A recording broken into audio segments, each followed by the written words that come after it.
Good morning and welcome to the Morning Bell. I'm Robert, joined as always by Lizzie and Steve. It's Wednesday, August the 26th, 2026, and we have a packed show.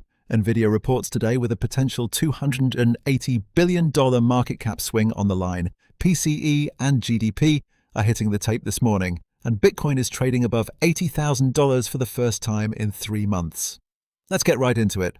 Lizzie, all roads lead to Nvidia today. Options markets are pricing in a $280 billion swing on a 5.4% move.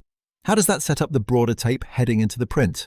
Morning, Robert. The setup is genuinely significant. That implied move is actually below Nvidia's 12-quarter historical average of around 7.4%, which tells you the market has grown somewhat accustomed to Nvidia's volatility, but $280 billion is still larger than roughly 90% of S&P 500 companies by themselves. So the ripple effect across the broader tape will be real, regardless of direction. Nvidia snapped a 7-day losing streak in pre-market yesterday. Nasdaq futures had been recovering, and the entire AI trade, hyperscaler spending, data center demand, semiconductor names, is essentially riding on what management says about revenue guidance and chip demand. The S&P 500 technically is sitting in neutral right now, with momentum indicators showing no strong directional conviction either way. So Nvidia's print today could be exactly the catalyst that breaks this holding pattern. Bank of America named 8 chip stocks as enhanced buying opportunities this week, including Nvidia, Micron, and Lam Research. Compelling setup or a crowded trade? It's a nuanced call from Buffer. They acknowledge chips are running roughly 13% overweight versus the S&P 500 and see potential for another 10% downside in the SOX index. But they view that level as unjustified on fundamentals given a 20x forward multiple against a projected 70% earnings CAGR through 2028. Their top long-term picks are Lam Research and Micron as picks and shovels investments, which is a more defensible positioning than reaching for Nvidia right at the earnings print. The trade is compelling on a longer time horizon, but crowded in the near term. And BofA's own data flags heavy positioning as a real near-term risk. BofA also flagged a specific concern about Nvidia's earnings quality around open-ended customer and supplier financing. Should traders be factoring that in today? It's worth flagging because BofA is essentially saying the headline beat and raise they expect may look cleaner than the underlying cash dynamics suggest. And they're recommending Nvidia raise its cash returns to shareholders from around 50% to over 75% of free cash flow to address that concern. For short-term traders, the earnings reaction will likely be driven by guidance and revenue numbers rather than financing structures. But for anyone sizing a longer position, understanding what's propping up those receivables is a legitimate due diligence question. Beyond Nvidia, Salesforce, CrowdStrike, and Dollar General are also in the earnings queue this week. Which of those reads matters most to you as a macro signal? Dollar General is the one I'm watching most closely because it gives us a direct read on how lower income consumers are holding up under this rate environment.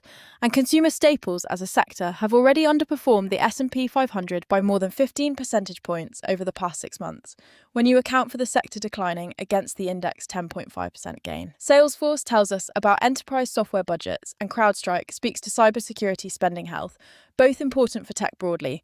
But Dollar General cuts through to the real economy in a way the others simply don't. On that consumer theme, Altria actually stands out in the staples space, with an 88% gross margin and over 43% free cash flow margin trading at just 11.5x forward PE.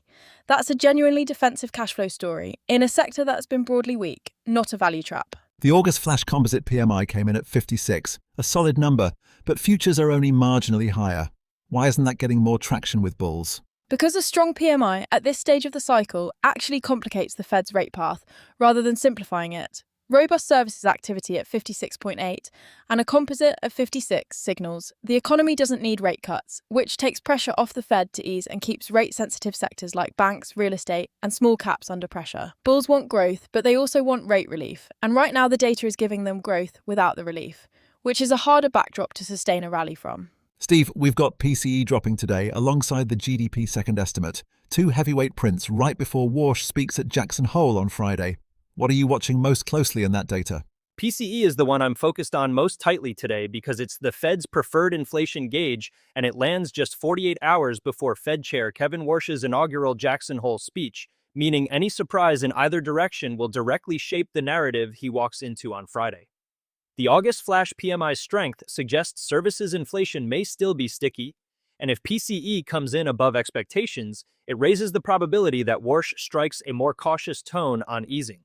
The GDP second estimate for Q2 2026 is also due today, and while revisions tend to be modest, Any meaningful downward adjustment to growth would create a stagflation-light narrative that complicates the picture further for the Fed and for rate-sensitive markets.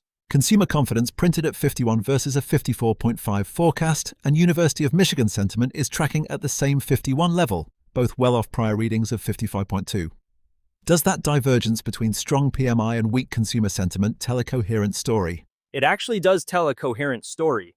What we're seeing is a business activity sector still generating momentum, reflected in that strong PMI, running alongside a consumer base that's feeling increasingly squeezed by elevated rates and cost of living pressures.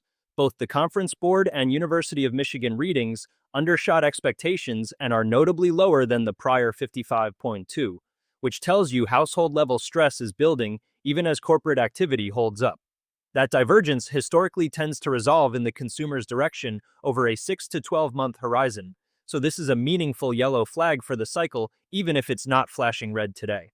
Initial jobless claims are due tomorrow with a forecast of 208,000 against a prior print of 206,000. Is the labour market still tight enough to keep the Fed cautious? The labour market is still tight by historical standards. The most recent claims print came in at 206,000, which beat the 210,000 forecast and was down from 212,000 the prior week, so the trend is holding well. Tomorrow's 208,000 forecast suggests only a marginal uptick and nothing that signals deterioration. And with non-farm payrolls due this Friday on August 28th, we'll get the full employment picture very shortly after. If claims hold near that 206 to 208,000 range, the Fed has limited justification to pivot meaningfully, which is precisely the dynamic the bond market is wrestling with heading into Warsh's Friday speech. Lizzie, let's flip over to crypto. Bitcoin crossed $80,000 for the first time in 3 months on this debasement trade after the Treasury doubled its long-dated bond buybacks. How real is this catalyst? The catalyst is very real and structurally meaningful. The Treasury's decision to double long-dated bond buyback operations from $2 billion to $4 billion per session across 10, 20 and 30-year Treasuries is a genuine liquidity injection that pressures the dollar and boosts hard assets. Bitcoin gaining 28% in 8 days, while spot ETFs pulled in nearly $1.9 billion in weekly inflows, the biggest week since October 2025, tells you this isn't a retail-driven speculative spike. Ray Dalio publicly recommending investors overweight gold and Bitcoin, strategy up 36%, Coinbase up 16%, and over $570 million in short liquidations last week, adds further weight to the institutional character of this move, and the $40 trillion federal deficit provides a structural backdrop that isn't going away anytime soon. Technically, though, Bitcoin is flashing avoid signals, extremely overbought and pressing the upper Bollinger Band. Ethereum and Solana are similarly stretched. Is the smart trade to wait for a pullback? The technicals deserve real respect here.